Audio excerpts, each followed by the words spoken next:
दोस्तों नमस्कार, मैं हूं रोहित शर्मा और आप देखना शुरू कर चुके हैं हिंदुस्तान 9 न्यूज़। अक्सर आप चुनाव में हमें देख रहे थे, लगातार हमने आपको पश्चिम यूपी को दिखाया कि जनता का मूड क्या है, और जो हमने दिखाया पिछले 6 महीने से वही जनता का मूड दिखा। तमाम एग्जिट पोल फेल हुए, तमाम संभावनाएं फेल हुई, सब कुछ फेल हो गया, और जो लगातार ग्राउंड से लोगों की आवाज़ हम दिखा रहे थे वो आवाज़ सच बन के उभरी। कैराना देख लीजिए, सहारनपुर देख लीजिए, मुजफ्फरनगर देखिएगा, नगीना देखिएगा, बिजनौर, बागपत, जिस तरह से हम लोगों की आवाज़ दिखा रहे थे वो यहाँ पर सच साबित हुई। कैराना में मैं हूँ, इकरा हसन हाल की सांसद मेरे साथ हैं। आज तक तो पहले जब बातचीत करते थे तो कोई नेता नहीं थी, ऐसा कोई प्रभाव नहीं था कि किसी सरकारी पद के साथ है, लेकिन प्रभाव बड़ा था लोगों में, टीआरपी उतनी ही थी। इकरा जी, सबसे पहले तो आपको हमारी पूरी टीम की तरफ से बधाई। आपने चुनाव संभावनाओं से अधिक जाकर जीता जितना हमने सोचा था, या हमारा विश्लेषण कहीं ना कहीं फेल हुआ। हमें लगा था आप 10, 20, 22 हज़ार वोटों से जीत जाएंगे, लेकिन उससे ज़्यादा आपने चुनाव जीता। जी, सबसे पहले तो आपके दर्शकों को और आपको मैं धन्यवाद देना चाहती हूँ, मुझे लगातार देखने के लिए, सपोर्ट करने के लिए। और बिल्कुल आप जैसे 400 पार का फंडा फेल हुआ बीजेपी का, उसी तरीके से यहाँ का आकलन भी फेल हुआ, और इसके लिए मैं आभार व्यक्त करती हूँ। सबको दिल से धन्यवाद देना चाहती हूँ कि इतनी बड़ी तादाद में मुझे वोट मिला और सबका प्यार मिला, आशीर्वाद मिला कि इतनी कम उम्र में मुझे ये सौभाग्य प्राप्त हुआ पार्लियामेंट में जाने का। तो इसके लिए अपने सभी लोगों का मैं दिल से धन्यवाद देना चाहती हूँ। हाँ बिल्कुल, आपकी और हमारी एक बार शायद वोटिंग के बाद बात भी हुई और आपने मुझसे पूछा कि आपका क्या विश्लेषण है, तो मैंने शायद यही आपको बताया, हो सकता 20-22 हज़ार से जीत हो जाए। आपको लगा था 1 लाख के करीब की जीत हो जाए, दोनों ही फेल हुए, आप भी और हम भी बीच का एक नंबर रहा। लेकिन इकरा जी, इस चुनाव में आपने जो मेहनत करी, इस चुनाव की जो नींव है वो 2022 से रखी गई थी, और हमारा चैनल शायद सबसे पहला चैनल रहा होगा जिसने आपसे सवाल किया कि क्या सांसद के लिए अब आगे बढ़ना चाहते हैं और सांसद का चुनाव लड़ना चाहते हैं।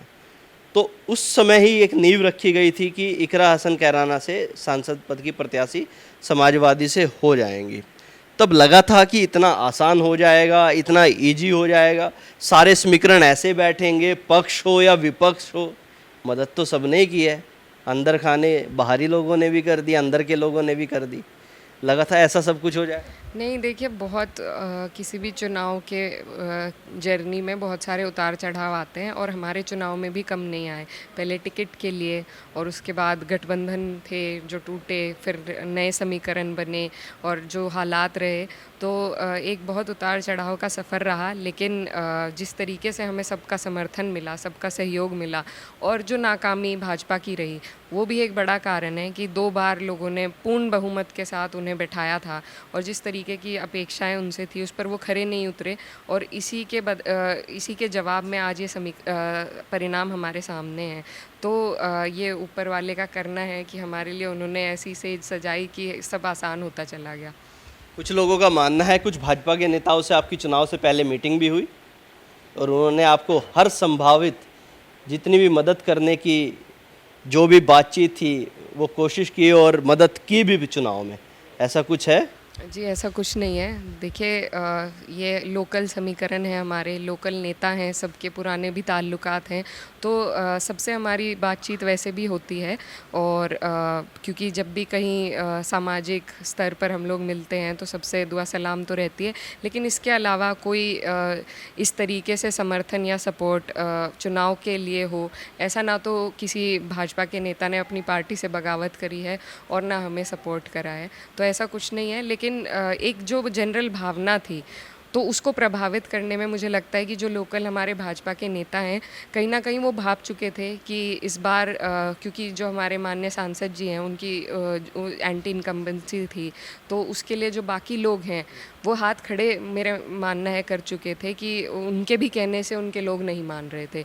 तो ये ओवरऑल हमें देखने को मिला। सभी विधानसभाओं में सभी जो नेता थे अपने अपने क्षेत्र में उतना प्रभाव नहीं बना पाए सांसद जी के लिए जितना बन सकता था, क्योंकि वो भाप चुके थे कि जनता अब बदलाव चाह रही है। तो ये बदलाव की लहर थी जिसमें सबने हाथ खड़े करे। अब उसको आप समर्थन मान लीजिए या भाजपा की नाकामयाबी मान लीजिए। क्या स्ट्रेटजी थी चुनाव में? मैंने जब देखा तो आपके जो कार्यक्रम होते थे वो ज़्यादातर हिंदू गांव में होते थे। मुस्लिम गांव में शायद ही मुश्किल से आपने 5% भी कार्यक्रम किए होंगे। और मैंने आपसे एक सवाल भी किया था कि गढ़ी पुख्ता एक गांव है जो अमीर आलम जी का गांव है, वहाँ पर एक पंचायत हुई भाजपा के समर्थन में, और आपने कहा था हाथी के दांत खाने के कुछ और होते हैं और दिखाने के कुछ और होते हैं। ये आपको लग रहा था कि जो मुसलमान वोटर है वो बिल्कुल कहीं नहीं जा रहा, तो अब नज़र हिंदुओं पे रखी जाए, वहाँ से जितना ज़्यादा है वो ले लिया जाए? नहीं, देखिए ऐसा कुछ हमारे दिमाग में नहीं था कि हम किसी एक बिरादरी को अलग रखकर बाकी पे फोकस करेंगे। पर जैसा मैंने आपको बताया, ये जो सीट है ये बहुत आसान सीट नहीं है, ये इसका एक बहुत टेढ़ा समीकरण है और उसको बैठाने के लिए आपको सब में जाने की ज़रूरत है, सब में समर्थन की ज़रूरत है। तो वही हमारी स्ट्रैटेजी थी कि हम ब्लॉक वाइज़ जहाँ जितनी बिरादरी, जिस ब्लॉक में जिस बिरादरी की तादाद ज़्यादा है उस हिसाब से हम अपने प्रोग्राम लगाएं, और वही हमने ब्लॉक वाइज करने का प्रयास किया। और रही मुस्लिम समर्थकों की बात, तो क्योंकि उनमें हमारा मीटिंग के माध्यम से हमने काफ़ी प्रचार कर लिया था, और कैराना से मेरे भाई पहले से विधायक हैं, तो यहाँ पर एक 2 बड़ी मीटिंग हम कर चुके थे और सब ने हमें ये आश्वासन दिया कि आप बाहर और विधानसभाओं में मेहनत करो, यहाँ ज़रूरत नहीं है। इसी तरीके से जहाँ जहाँ हमें इस तरीके से मीटिंग के माध्यम से मदद हो पाई, मीटिंग की जहाँ हमें महसूस हुआ कि गाँव दर गाँव हमें जाना चाहिए, वहाँ पर प्रोग्राम लगे, और जहाँ से डिमांड ज़्यादा आई वहाँ पर हम गए। तो ये हमारा सौभाग्य है कि सब 36 बिरादरी में से हमारी डिमांड आई और सब जगह हम गए और ईमानदारी के साथ सबने साथ दिया और वोट दिया, और तभी हम ये चुनाव जीत पाए। तो यही स्ट्रैटेजी थी कि ज़्यादा से ज़्यादा लोगों तक पहुँच। देखिए, हमारे दिमाग में खुद ही हम बना लेते हैं कि मैं अगर इस समाज से हूँ, मैं दूसरे में नहीं जा सकती, तो ये जो दीवारें हैं ये तोड़ने का प्रयास हमें खुद ही करना पड़ेगा। अगर आप जाके बैठेंगे, किसी भी समाज में आप जाके बैठेंगे, तो वो कहीं ना कहीं आपसे प्रभावित होंगे अगर आप उन्हें अपने तरफ खींचना चाहें तो वही हमारा प्रयास था कि ये जो दीवारें हैं जो आपस में हमने खुद ही बना लिया, उनको तोड़कर हम लोगों के बीच में पहुँचे और उनकी आवाज़ बनने का काम करें, जो कि उन्हें महसूस हो रहा था कि हमारे जो माननीय सांसद जी हैं वो बन नहीं पाए किसी की आवाज़, वो जोड़ नहीं पाए उस तरीके से लोगों को। तो हमारी जो स्ट्रैटेजी थी वो उनकी स्ट्रैटेजी के विपरीत थी, बस आप ये मान लीजिए। इसमें कोई ना तो जातीय वो था, ना कोई मज़हब का कनेक्शन था। ये था कि जिस तरीके से वो लोगों को जोड़ नहीं पाए, वही हमें करना था, हमें बस लोगों को जोड़ना था। तो वही पलट फेर था बस जो जिस पे हमने ध्यान दिया। एक मुनव्वर राना जी का एक शेर याद आता है मुझे कि एक आंसू भी हुकूमत के लिए ख़तरा बन जाता है, अब तो आंखें समंदर बन चुकी हैं। आप अपने पिताजी को याद करते हुए एक बार अपने कैंपेन में रो दिए थे, और उस जो वीडियो का इफ़ेक्ट हुआ वो मैंने देखा, और आपके पिताजी के बारे में मेरी और उत्सुकता बढ़ गई जानने की। मैं इतना उनको नहीं जानता था, तो मैंने उनको जाना, और जितना उनको जाना तो मैंने फिर वही स्ट्रेटजी आप में देखी। आपके पिताजी शायद इस तरह से चुनाव लड़ते थे और यही चीज़ों को वो अपनाते थे कि हिंदुओं में कैसे जाना है, हिंदू लोगों को कैसे आकर्षित करना है। वही चीज़ अपनाई, वही सीखी हुई चीज़ जो राजनीतिक घराने से सीखा था उसको ही ज़मीन पे उतार दिया। जी देखिए, मेरे जो आइडियल हैं मेरे पिताजी हैं, और राजनीति में भी आने का जो भी इंस्पिरेशन है वो उन्हीं से आता है। तो ज़ाहिर सी बात है कि उनके ही पद चिन्हों पर चलना है और मैं चलना चाहती हूँ। और जिस तरीके से उन्होंने लोगों के काम किए हैं और आज तक भी उनके किस्से हमें सुनने को रोज़ मिलते हैं, मैं ज़्यादा उनके साथ वक्त कम बिता पाई और ज़्यादा मुझे उनकी कहानियों से उनके बारे में पता चला है, जो लोग किस्से बताते हैं। तो क्योंकि वो इतने समर्पित थे अपने काम को लेकर कि वो घर परिवार में कम ही टाइम दे पाते थे। तो उन्हीं के, क्योंकि हमें लेगेसी को आगे बढ़ाना है, तो उन्हीं के तौर तरीक़ों को अपनाना पड़ेगा। और वो बहुत बड़ी विरासत हमारे लिए छोड़ कर गए हैं, जिसके बदौलत आज मैं यहाँ पे हूँ। लेकिन अभी हमारे एक मेरे अंकल थे, वो बैठे हुए थे और वो कह रहे थे कि विरासत के बलबूते पे आदमी सिर्फ आगे नहीं बढ़ पाता, उसके साथ संघर्ष भी ज़रूरी है। और कुदरत की तरफ से कह लीजिए या हालातों की वजह से संघर्ष काफ़ी रहा हमारे भी जीवन में, तो विरासत भी रही और संघर्ष भी रहा। अब बस ये उम्मीद है कि जैसे उन्होंने सबको जोड़ कर रखा और सबके काम करे, उसी तरीके से मैं भी आगे सबको जोड़ कर चल सकूं। और एक बात और, लोग कहते थे कि जब तक मेरे पिताजी थे यहाँ पर कभी हिंदू मुस्लिम की राजनीति राजनीति नहीं हुई इस क्षेत्र में, क्योंकि वो जितना वो मुसलमानों में लोकप्रिय थे उतने ही वो हिंदू समाज में लोकप्रिय थे। ये उनकी खासियत थी, वो एक सेक्युलर नेता थे और आज ऐसे ही लोगों की हमें ज़रूरत है जो ये सेक्युलरिज़म को बढ़ाकर काम पर ध्यान दे सकें। और मेरे पिताजी काम पर ही ध्यान देते थे, वो मज़हब की बातों में नहीं पड़ते थे। तो यही मैं चाहती हूँ कि मैं सिर्फ किसी एक मज़हब की, किसी एक जाति की आवाज़ ना बन के अपने क्षेत्र की आवाज़ बन सकूँ और अपने क्षेत्र में हम कुछ तरक्की कर सकें। आपसे भी हम यही उम्मीद करते हैं कि किसी की भैंस खोल के किसी को नहीं दी जाएगी, किसी हिंदू की भैंस खोल के किसी मुसलमान को नहीं दी जाएगी, या किसी के घर के सोना किसी और को नहीं दिया जाएगा। आप सांसद बनी हैं, लेकिन उसके आगे बढ़ता हूँ और सवाल मैं आपसे करता हूँ। केशव प्रसाद आए, पाठक जी भी आए, योगी जी भी आए, फिर मोदी जी ने तो बात ही नहीं की कैराना की पूरी रैली के दौरान सहारनपुर में। ये सवाल मैंने आपसे कैंपेन के दौरान भी किया। और अमित शाह जी नहीं आ पाए, पिछली बार घर घर पर्चे बांट कर गए थे। और कई तमाम बड़े नेता जो रहे वो यहाँ पर आए, लेकिन अब की बार किसी ने ऐसी कोई ख़ास ज़रूरत नहीं की कि कैराना को उस तरीके से छुआ जाए, छेड़ा जाए। पिछली बार शिमला बनाने की बात हुई थी, आपने कहा था पहाड़ों में भेज देंगे योगी को। अब की बार भी आपने कहा था अब की बार देख लेंगे चुनाव में क्या होगा। तैयार थे पूरी तरीके से कि सब आएंगे लेकिन देख लूँगे अकेले सबको? आक्रमण के लिए हम बिल्कुल तैयार थे, लेकिन जैसा आप कह रहे हैं हमें मौका ही नहीं दिया इस बार भाजपा वालों ने कि उन पर इतने तीखे आक्रमण हम कर पाएँ। लेकिन मजाक से हटके देखिए, जो अपनी नाकामयाबी की कब्र भाजपा ने खोदी थी उसमें उसे जाना था। ये बात हमें महसूस हो चुकी थी, हमारे लोगों को महसूस हो चुकी थी और ख़ुद भाजपा के लोगों को भी महसूस हो चुकी थी।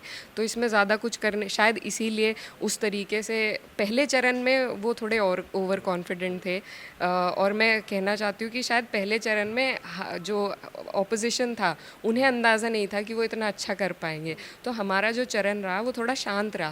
और आप देखेंगे अगर सेकंड फेज़, थर्ड फेज़ में जाके जो ऑपोजिशन में जो जोश आया और उसके रिएक्शन से जिस तरीके से भाषणबाजी की गई भाजपा द्वारा, हमारे माननीय प्रधानमंत्री द्वारा, तो वो खुद उनकी बौखलाहट दर्शाने लगा। और तभी से ये साफ जाहिर हो गया कि ऑपोजिशन एक अच्छी स्थिति में है और 400 पार तो नहीं, 300 भी नहीं पार हो रहे थे, और वही हुआ है आज। तो मेजॉरिटी से भी बहुत पीछे भाजपा रह गई है। तो ये साफ जाहिर है कि उनकी खुद की नाकामयाबियाँ, जो उनकी कार्यशैली थी जिसमें वो विफल रहे बिल्कुल, तो उसी के बलबूते पर ये पूरा चुनाव था और बदलाव की एक लहर थी इस बार लोगों के बीच में, वो देखने को मिली। और हम तो उम्मीद करते हैं कि सरकार आज नहीं 4 महीने बाद बन जाए, लेकिन इस बार सांसद में, पार्लियामेंट में जनता की आवाज़ रहेगी, जनता का दबाव रहेगा और दबाव से ही लोकतंत्र जिंदा रहेगा। यूपी में देखें तो सबसे अप्रत्याशित नतीजे रहे। तमाम एग्जिट पोल, तमाम टीवी चैनल और तमाम विश्लेषकों को फेल किया यूपी ने। किसी को नहीं लग रहा था, लेकिन फिर मैं याद दिलाना चाहूँगा, जब पहला इंटरव्यू आपकी टिकट के बाद हुआ तो आपने कहा लखनऊ और दिल्ली के ट्रैक अब की बार मिल नहीं रहे हैं, दोनों की कोई खास बातचीत नहीं हो रही है। और वो चीज़ नज़र भी आई। अब विश्लेषक ये कह रहे हैं कि योगी जी को दरकिनार किया गया, योगी जी की बात नहीं सुनी गई, उनके कहने से टिकटें नहीं दी गई, इस वजह से ये कारण रहा। वो सब छोड़ के आगे बढ़े तो समाजवादी पार्टी को ऐसा मैंडेट यूपी में मिला, इतना ज़बरदस्त मैंडेट। कुछ लोग कह रहे हैं अखिलेश की एक बहुत बढ़िया मेहनत थी जो रंग लेके आई।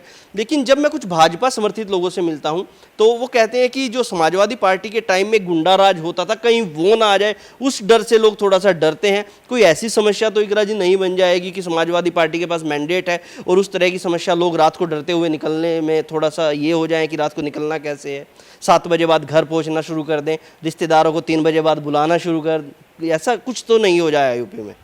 देखिए, ये तो भाजपा के पास कोई बहाने उन्हें चाहिए हमेशा, एक भ्रम फैलाने के लिए, एक प्रोपेगेंडा फैलाने के लिए। मैं लगातार अपने हर इंटरव्यू में यही बात कहती हूँ कि क्राइम जो है वो कोई एक ऐसा सल्यूशन उसका नहीं है। पूरे देश में ही आप देख लीजिए, जो चुटकी बजाएंगे और सॉल्व हो जाएगा, ना तो भाजपा से सॉल्व हुआ है। और इसमें हमें सामाजिक तौर पर काम करने की ज़रूरत है। इसमें किसी एक पार्टी का कोई दोष नहीं होता या किसी एक पार्टी की तरफ से पूर्ण समाधान इस बात का नहीं निकलेगा। सामाजिक रूप से जब हमारे लोगों के पास रोज़गार होगा और बेहतर एजुकेशन होगी तो वो कई ऐसी चीज़ें हैं जो अपने आप में सॉल्व हो जाएंगी। तो ऐसा नहीं है कि भाजपा के दौर में क्राइम नहीं है। एनसीआरबी की अगर आप रिपोर्ट्स देखेंगे एनसीआरबी की अगर आप रिपोर्ट्स देखेंगे तो उसमें लगातार महिलाओं के प्रति अपराध बढ़ रहा है, चाहे वो छोटी बच्चियों उनके प्रति अपराध बढ़ रहा है। और भाजपा तो शरण देती है अपराधियों को। उन्होंने प्रज्वल रेवन्ना जैसे एक व्यक्ति को टिकट दिया जिसको जनता ने हराया, लेकिन भाजपा तो उन्हें आगे बढ़ाना चाह रही थी। ऐसे दुष्कर्म करने वाले लोगों को भाजपा आगे बढ़ा रही है। हमारे यहाँ पर ही बृजभूषण जी के बेटे को उन्हें नहीं दिया, उनके बेटे को दे दिया। टेनी जी को टिकट दिया गया। तो इन सभी से यही साफ जाहिर होता है कि भाजपा को किसी की परवाह नहीं है, सिर्फ पावर का लालच है और उसके लिए जितने भी झूठ वो बुन सकते हैं वो बुनेंगे।